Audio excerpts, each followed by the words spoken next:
Hello and welcome to Matt Loves Eurovision. It's my Eurovision 2024 semi-final one results review. Please do click on the subscribe button, ring that notification bell and like, share and comment below. So it's a slightly bleary good morning from me, looking back at the results of semi-final one. So I hope you can make out the details in the table, but we'll have a look through again how I did, and also you can see how you did as well, and if there's any big surprises there.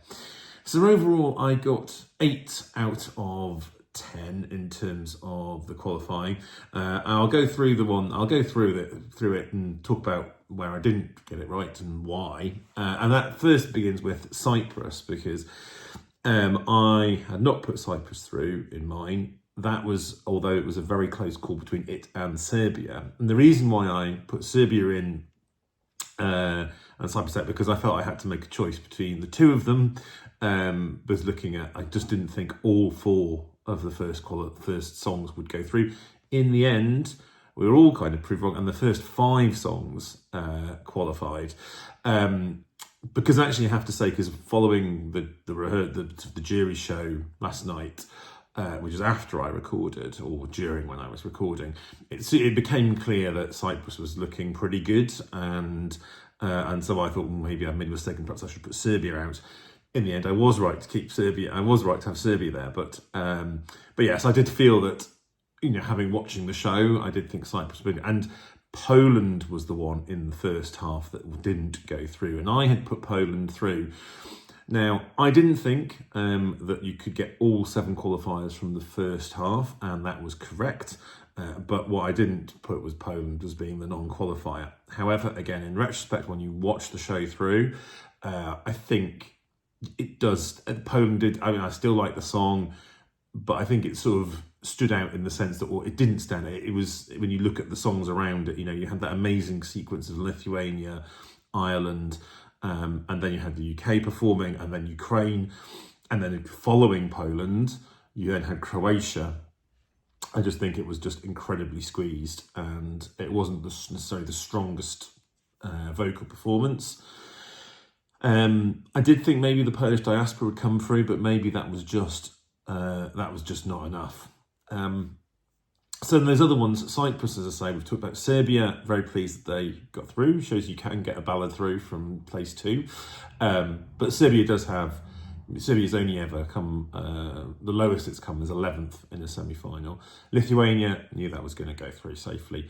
Ireland, I think we knew that was going to be a safe one, having seen clips of the rehearsals and heard the buzz about it. I think Bambi Thug thoroughly delivered, and I think they are representing Ireland very well. I know the Irish delegation and all Irish fans are absolutely delighted. It's the first time they've been in the final since 2018. Ukraine, again, there was no question about Ukraine. They performed really well, kept keeping up that 100% record. We talked about Poland. Croatia, I thought Croatia was fantastic. And with the crowd there, you just got that super buzz. Interesting enough, I had one of my, I wouldn't say they aren't a Eurovision fan, but they're not like a big Eurovision fan. Like, they had said that they really loved Croatian. So it seems to be getting a bit of a buzz outside the fandom, which is really pleasing, because you never quite know whether some songs are fan favourites but not outside. But I'm not going to get too excited, because I know I don't want to get disappointed, but Croatia are looking very, very good. Iceland, I think that was one of those ones where we didn't think would qualify, and the Wine Mums did not come through for Hera, unfortunately. And then here, I think this is probably the biggest surprise for most people, was Slovenia getting through. I mean, obviously, I had that song in my top 10. I really liked it. I think it was really interesting. I wasn't that sold on the staging. I thought it wasn't perhaps dimming enough to bring live, and it would not look so good against how Ireland had done theirs. But yeah, it was enough. It was enough to get through. It'd be interesting to see where it finished. I'm assuming Slovenia was 9th or 10th, but very, really pleased for Raven. Finland, knew that would get through. It was actually, although I know it annoys a lot of people in the fandom, I knew it would get through, and it was actually funny. I did laugh. We did laugh genuinely at several points in it. And then we have a run of the non-qualifiers. I think we knew Moldova would not qualify. I think she did really well, given she had almost nothing, no backing, no dancers, limited budget. Obviously she's been at Eurovision before, so she's got experience. I thought her vocal was really good, but just not enough to get the votes this time. Azerbaijan, a shame, I think, because I really like the way that Azerbaijan are now turning to their own culture and own writers, and I hope this doesn't discourage them from doing that. I'd rather they kept doing this than go back to a Swedish songwriting camp. Fari's vocals were weren't brilliant. Ilk and Dovletov's are very, very good. But yeah, Azerbaijan, please don't lose heart from not qualifying this time. And Australia, yeah, this was the saddest one. I had Australia going through. I had a choice between Australia and Slovenia, and I plumped for Australia just because I thought Australia just felt it was a bit more accessible and was nearer the end. But in the end, that didn't happen. I hope this isn't the end of Australia in Eurovision. I love Electric Fields, they're really good. But yeah, it just didn't quite come together. And the last two in the running order that qualified, Portugal, so happy this went through. I think we got confident that this was going to go through, having heard some of the feedback from the rehearsals and seen a couple of clips, but I think it really did come together. I think it really, personally, I know obviously I'm a big fan of the song, I thought it really, really stood out, and it was obviously in a great place in the running order. And also it shows that, and this is quite interesting, we've got three, you had Serbia, Slovenia, Portugal, and all qualifying, and all kind of more in that sort of ballady or slower songs, and that's all from the televote only final, so televote only semi-final. And then finally Luxembourg, who they called last, which was, I think this, when we got to that 10th song to be called out, and we'd already had Ireland called out, and I just thought it's got to be Luxembourg. They were in a good place. I thought it was a good. I actually prefer Luxembourg to Cyprus in terms of the kind of dance girly bop stakes. So I thought they did a good job as well. And yes, because it's Luxembourg's first time back in over 30 years, it was understandable that they gave them to call last.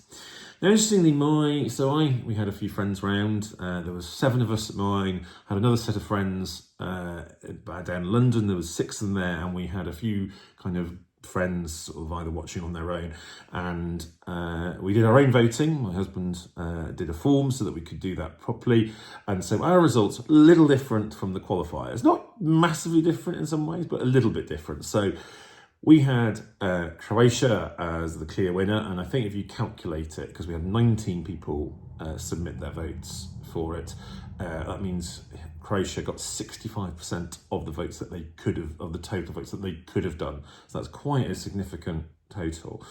We had Australia. We all liked Australia, and this group was largely UK, but we also had 4 Brazilians voting and a Norwegian, and the rest were British. But yes, Australia did really well with us. So we chimed with us for some reason, but not with wider voters. And so Ukraine, Finland, Ireland. Very pleased to see Portugal coming high. Obviously, I'm sure I helped in that, but I think obviously a couple of my sort of Brazilian friends as well. Luxembourg, Lithuania a bit lower than I was expecting. Actually, I'll be honest. Maybe because it's early in the running order. Cyprus, and then Poland in 10th. Obviously, that's one of the ones that didn't get through. Obviously, the ones that we didn't have in our top 10, so Slovenia and Serbia that did qualify are not there. Again, perhaps just a reflection, obviously, of a smaller group. Maybe some of those ballads weren't so popular with those, although Portugal was.